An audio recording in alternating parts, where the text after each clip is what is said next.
গত ৫ আগস্টের পট পরিবর্তনের পর হামলা, দখল, অর্থ দাবি, আধিপত্য বিস্তার, দলীয় নির্দেশনা অমান্য করা সহ সুনির্দিষ্ট অভিযোগে ১০২৩ জন নেতার বিরুদ্ধে বিভিন্ন ধরনের ব্যবস্থা নেওয়া হয়েছে। বিএনপির হাইকমান্ড শক্ত অবস্থান নিয়েও তৃণমূলের নেতাকর্মীদের সামাল দিতে পারছেন না। বিএনপি যে নির্বাচন নিয়ে তাড়াহুড়া করছে, দলীয় নেতাকর্মীদের বেপরোয়া আচরণও তারও অন্যতম কারণ। দলের নেতৃত্ব মনে করছে নির্বাচন প্রক্রিয়া শুরু হলে সব নেতাকর্মী তাতে ঝাঁপিয়ে পড়বেন, সাংগঠনিক কার্যক্রমের মাধ্যমে দলে নিজের অবস্থান শক্ত করতে চাইবেন। নির্বাচন নিয়ে বিএনপির তাড়াহুড়ার কারণ বিগত ১৫ বছরের বিএনপির নেতাকর্মীরাই সবচেয়ে বেশি দমন-পীড়নের শিকার হয়েছেন। মানুষের মন থেকে সেই স্মৃতি মুছে যাওয়ার আগে নির্বাচন হলে বিএনপি তার সুবিধা পাবে।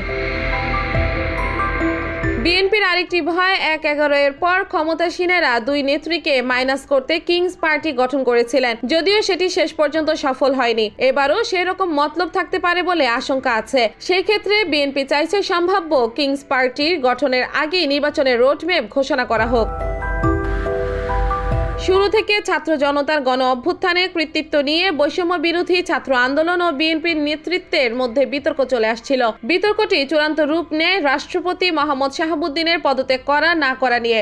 কিন্তু বিএনপি ও এর সহযাত্রীদের বদ্ধমূল ধারণা এতে সাংবিধানিক সংকট দেখা দেবে এবং নির্বাচন অনিশ্চিত হয়ে পড়বে, যা দেশকে মহানৈরাজ্যের দিকে ঠেলে দিতে পারে। আমরা স্পষ্ট করে বলেছি, সাংবিধানিক শূন্যতা সৃষ্টি এখন জরুরি না। যদি তিনি পদত্যাগ করেন, এটা সাংবিধানিক সরকার, এই সংবিধানের আওতায় ডক্টর ইউনূস এবং তার উপদেষ্টা মণ্ডলীর সমর্থন নিয়েছে। এখন দেশে স্পিকার বিদ্যমান না, ডেপুটি স্পিকার বিদ্যমান না, তারা পদত্যাগকারী। তো ক্ষমতা হস্তান্তর করলে ডেপুটি স্পিকারের কাছে বা স্পিকারের কাছে করতে হবে। এখন সেটি নাই। উনি পদত্যাগ করলে যে শূন্যতা দেখা দিবে। সংস্কারের ধরন নিয়েও বিএনপির মতভেদ আছে। অন্তর্বর্তী সরকারের উচিত একটি অবাধ ও সুষ্ঠু নির্বাচন অনুষ্ঠান এবং স্বৈরতান্ত্রিক শাসনের পুনরাবির্ভাব ঠেকানোর জন্য যেটুকু সংস্কার প্রয়োজন সেটুকু করা। আমরা মনে করি একটি সাধারণ নির্বাচন অতি দ্রুত হওয়া উচিত। সাধারণ মানুষের ভোটাধিকার এবং পছন্দের প্রার্থীর নির্বাচনের অধিকার আছে, সেই জন্য সংবিধানেও এটা সুনির্দিষ্টকরণ আছে। তো সেটি বাইপাস করা ঠিক হবে না।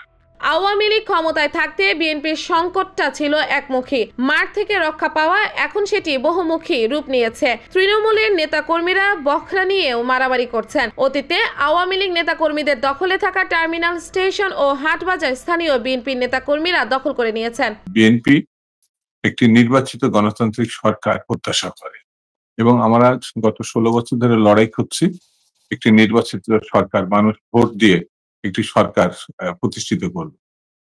এটা যতক্ষণ না হবে, অন্য কোনো ব্যবস্থার প্রতি আমরা সাময়িক সমর্থন দিতে পারি, দেশবাসী সাময়িকভাবে এটা মানতে পারে, কিন্তু দীর্ঘস্থায়ী ভাবে এটা গ্রহণ করবে এই দেশের মানুষ, এটা আমার কাছে মনে হয় না। বিএনপি নেতাকর্মীদের এই বিচ্ছিক ঘটনাকে রাজনৈতিক পুঁজি হিসেবে ব্যবহার করছে তাদের একদা সহযোগী জামায়াতে ইসলামীও। বিএনপি নেতারা মনে করেন, জামাত নিজেকে যতই গণতান্ত্রিক দাবি করুক না কেন, তারা বাংলাদেশের স্বাধীনতা সংগ্রামে বিরোধিতা করেছে। 5 বছর ধরে কোনো জোটে নাই।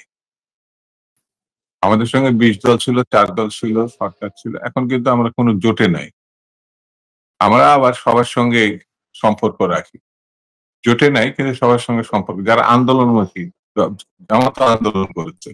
এখন সর্বাধিক আলোচিত বিষয় হলো নির্বাচন কবে হবে, কিভাবে হবে। সরকার বলছে সংস্কারের কাজ শেষ করেই সুষ্ঠু নির্বাচন হবে। সংস্কারের কাজটা কে করবে? অন্তর্বর্তী সরকার না পরবর্তী নির্বাচিত সরকার? আবার সংস্কারের মাত্রা ও পরিধি নিয়েও প্রশ্ন আছে। NY Bangla news.